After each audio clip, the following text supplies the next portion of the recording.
Chapter 21 Arrest. Zopa, the weather monk, was right. Next morning, 2 feet of new snow. Sunjo and I probably didn't get 3 hours of sleep between us.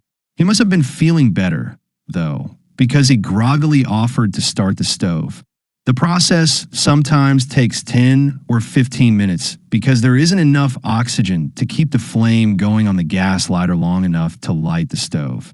I crawled out with our pan to collect some snow to melt and saw Zopa. The Sherpa brothers and the film crew were already up, and it was obvious from the steam coming off their pan of water that they had been up for quite a while. Zopa was talking on a radio. That could mean only one thing this early in the morning.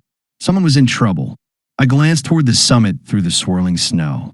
If it was as bad down here, it was much worse up there. Yogi and Yush will stay here at Camp 4, Zopa was saying. If the weather breaks, they will try to get oxygen up to Camp 5. I'm not sure we can get them down to Camp 5, a shaky German-accented voice said. You must, Zopa said forcefully. There is no chance of rescue at Camp 5 or 6. In this weather, you will have to come down to Camp 4. You must leave Camp 6 as soon as you can. Do you understand? This was followed by a long silence, then a discouraged and quiet, F.A. Versti Hitch. He understood. Zopa gave him a blessing in Nepalese and signed off. Are these the same Germans you did the puja ceremony for? I asked. Zopa nodded. The Italians are up there as well. What's going on? 2 cases of HAPE at Camp 6, JR answered. Maybe another mild case at Camp 5. 2 climbers headed up to the summit a little after midnight and haven't been heard from since. In this weather, that meant they were probably dead or hypothermic and close to death. In this weather, that meant they were probably dead or hypothermic and close to death. Zopa shook his head. You and Sunjo and Miss Angelo need to get down to ABC. Other Sherpas are coming up to help, but until the climbers get to Camp 5, there is nothing anyone can do. As soon as you eat, pack your things. We need to leave before the weather worsens. Because of the snow and ice, getting down the col was worse than going up, and it wasn't made any easier by thinking about the climbers dying farther up the mountain. We passed the Sherpas coming up to help. They were loaded with oxygen bottles and game-off bags. Their plan was to get to Camp 4 that afternoon. If the weather didn't hold them back, they would head up the mountain the following morning to help Yogi and Yush get whoever had made it to Camp 5 down to Camp 4. If the weather broke, a rescue helicopter might be able to get that high, but even on the best day, an airlift was dicey. If the chopper couldn't make it, the Sherpas would have to get the climbers down to ABC as best they could. We made it down to ABC in pretty good time in spite of the snow. I think what drove us was our eagerness to crawl into our tents and sleep for 2 days.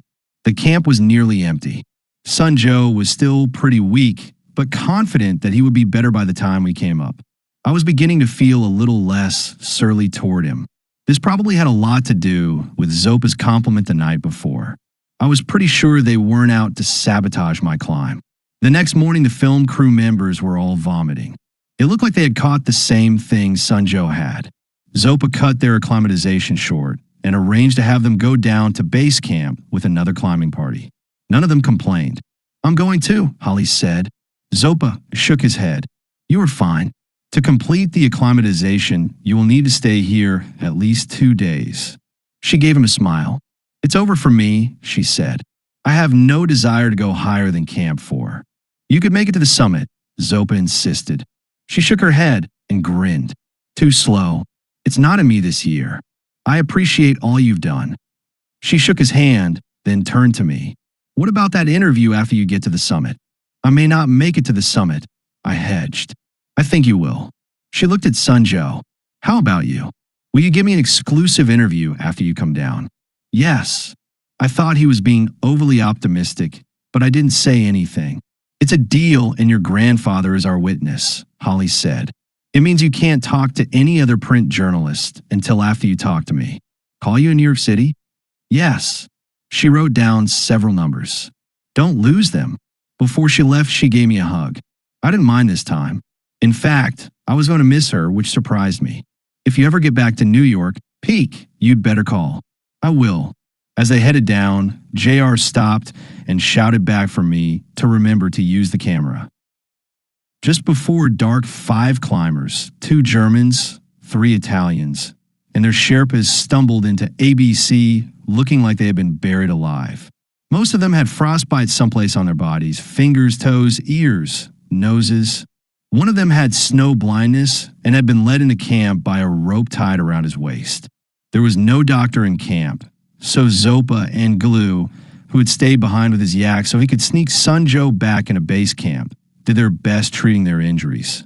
When they finished, it was clear that 3 of the climbers were not going to make it down to base camp on their own. The other 2 German climbers who had HAPE were not going to make it down at all. They had died at Camp 6 2 hours after Zopa talked to the distraught German climber the previous day. For dead, assuming the 2 climbers headed to the summit didn't make it, which was a pretty good assumption at that point. It's hard to think straight at that altitude, but I had enough feeling in my oxygen-starved brain to feel a little shame over the way I had been thinking about Sunjo. Climbing Everest is not a competition. It's life and death. The surviving climbers at Camp 6 headed down to Camp 5. Yogi and Yush were helping them haul the climber with mild HAPE to Camp 4. Those who would have to make their way to ABC the next day. Zopa radioed Josh and told him what was going on. "We have a chopper here with a Chinese pilot willing to take a risk," Josh said. "But the weather is going to have to get a lot better up there before he can give it a shot. Do you think it might clear before dark?" Zopa did not have to look. Visibility was down to about 20 feet. "Negative," he answered. "Then we'll have to wait until tomorrow." Any idea when the climbers from Camp 4 will make it down to ABC? "No, but we will go up to meet them. Early afternoon, I hope." "The chopper's small," Josh said. "It will hold only 4 people aside from the pilot and Captain Sheck. You'll have to choose who gets a ride and who goes down on their own 2 feet. Captain Sheck is coming up?" "That's what I hear. He's still looking for that kid." "Why?" "The boy left. He's certainly not up here." I told Sheck that, but apparently he doesn't believe it. He searched the Porter camp yesterday, and today he has soldiers checking everyone coming down to base camp. "I guess he could do what he wants," Zopa said, but I could see he was worried. So was Sunjo. I wasn't sure how they were going to get him back down to the Porter camp. Gulu's yak had eaten its hay, so there was nothing for Sunjo to hide under. Captain Sheck checking climbers was not good news, nor was his search of the Porter camp. "We have a lot of injured climbers up here," Zopa continued. "We could use the room in that helicopter." "I know," Josh said. "I'll talk to Captain Sheck again. Maybe he'll realize that taking up an empty seat might be the death of a climber, and the death would be his fault." It was true, but the conversation was entirely for Captain Sheck's benefit, who was no doubt eavesdropping. "I hope so," Zopa said, then changed the subject. "Did Miss Angelo and the film crew get down?" "They just arrived. Holly's packing her gear. There's a truck leaving tomorrow. To tell you the truth, she made it farther up the mountain than I expected.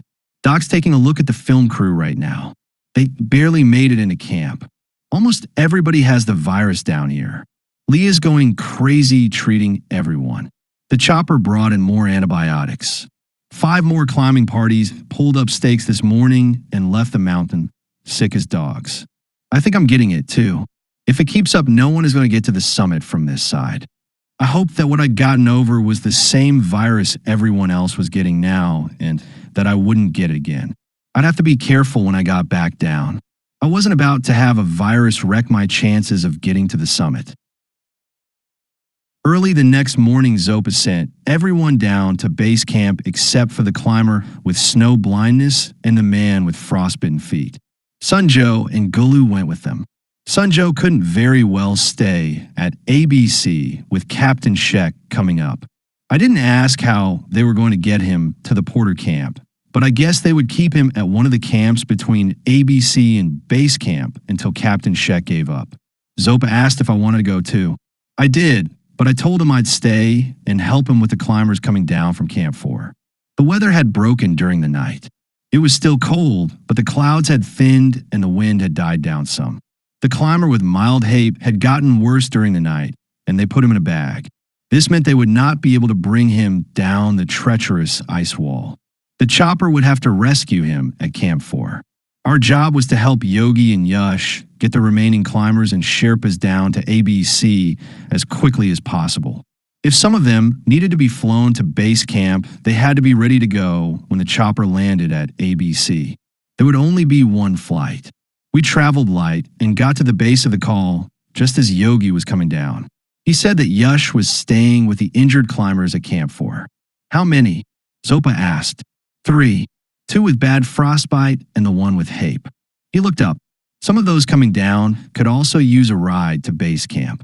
There were 6 climbers all together, exhausted but happy to get off the wall. Zopa offered them hits of oxygen, which most of them gratefully took. No point in acclimatization now. After they got to base camp, they would be going home. A half hour outside ABC, the chopper flew over us on its way up to Camp 4. Zopa hurried everyone along, thinking the pilot would not stay long after he landed at ABC.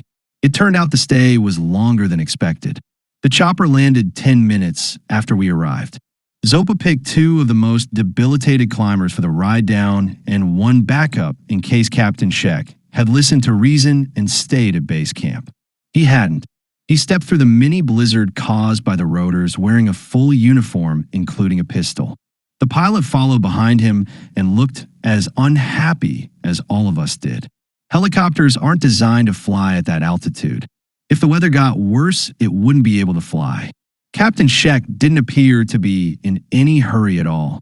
He casually walked over to the mess tent and looked inside, then smelled the pot of stew simmering on the gas stove like he was some kind of gourmet. "I will see everybody papers," he said. He had to be kidding. It was one thing to check everyone coming off the mountain, but to do it at 21,161 feet with injured climbers waiting to be evacuated was outrageous. Several of the climbers let out a howl of protest despite the thin air and their condition. "Why will we have our bloody papers up here? This is an emergency. We need to get the injured to base camp. Are you crazy?" Captain Sheck seemed a little shocked at the response and changed his tact. "We search camp before we leave," he said, causing another vocal outburst, which he ignored. He and the pilot went through all the tents, although the pilot was clearly not happy about the duty. When they finished, Captain Sheck said, "We looking for boy." Everyone looked at me. "Not that boy. Nepal boy. Same age. He went back home over a week ago," Zopa said. Captain Sheck shook his head. "I don't think." He pointed at the chopper. "You come with me. We have injured climbers," Zopa said mildly. "I'll check in with you when I get to base camp tomorrow." "No," Sheck said. "You come with me now. I arrest you." One of the German climbers took a step toward the captain. He was the team leader who had talked to us from Camp 6. His name was Dietrich. His face was bright red, and it wasn't from the cold. He began shouting in German, which I didn't understand. I don't think Captain Sheck understood either, but he put his hand on his pistol. Zopa stepped in front of Dietrich and said something to him in German, then turned to the pilot and asked something in Chinese. The pilot thought about it for a moment, then answered. "He thinks he can take 4 climbers," Zopa said. There were 2 additional climbers who could have used a ride, but Dietrich relaxed a little and gave a terse nod. "What about you?" I asked Zopa. Zopa shrugged. "It's just a misunderstanding." He and I knew it was more than that. The question was, how much did Captain Sheck know? "I'll radio Josh and tell him what's going on." "Be careful going down," Zopa said. "You'll have to leave early and go slow. Ask Josh to send some Sherpas up to meet you in case I'm detained longer than I expect." 10 minutes later, they took off. I radioed Josh and told him about Zopa's arrest. "Sheck's a maniac," he shouted. "The Sherpas and porters down here are going to go nuts when they find out." I wondered if Captain Sheck's men would pass this on to him. I suspected they would. I also suspected that's exactly why Josh said it.